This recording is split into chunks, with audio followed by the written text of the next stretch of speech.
સંઘ પ્રદેશ દમણમાં આઈએસ અધિકારીની બોલપેન ચોરીમાં એફઆઈઆર થઈ। ધોરણ 8નો વિદ્યાર્થીએ સરકારી બંગલામાંથી 3 બોલપેન ચોરી। સરકારી બંગલામાં ગેરકાયદે પ્રવેશ કરી ટેબલ પરથી બોલપેન ચોરી। આઈએસ અધિકારીએ પોલીસ ફરિયાદ નોંધી સગીર બાળકને ઝડપી પાડ્યો। જુવેનાઇલ બોર્ડ સમક્ષ રજૂ કરતા બોર્ડ દ્વારા જામીન પર મુક્ત કરાયો।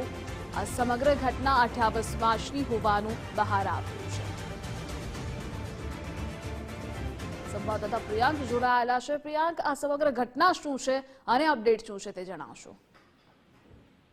જી, સમાજ કલ્યાણ વિભાગના આઈએએસ અધિકારી અજય ગુપ્તાના ઘરની અંદરમાં છેલ્લા ઘણા સમયથી ચોરીના બનાવવાનો પ્રયાસ થઈ રહ્યા હતા।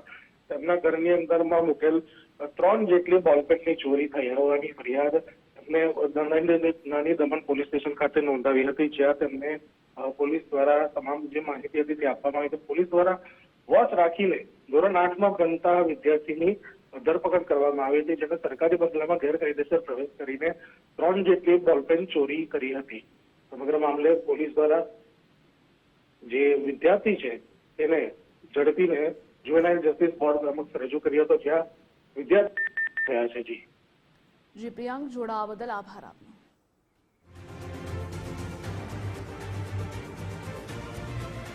ધોરણ 8નો વિદ્યાર્થીએ સરકારી બંગલામાંથી 3 બોલપેન ચોરી અને બોલપેન ચોરીના આ કેસમાં એફઆઈઆર થઈ છે।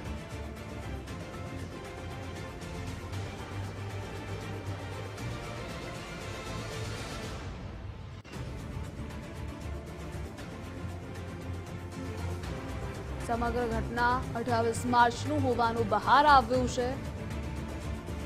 તો સંઘ પ્રદેશ દમણમાં આઈએએસ અધિકારીની બોલપેન ચોરીમાં એફઆઈઆર થઈ છે।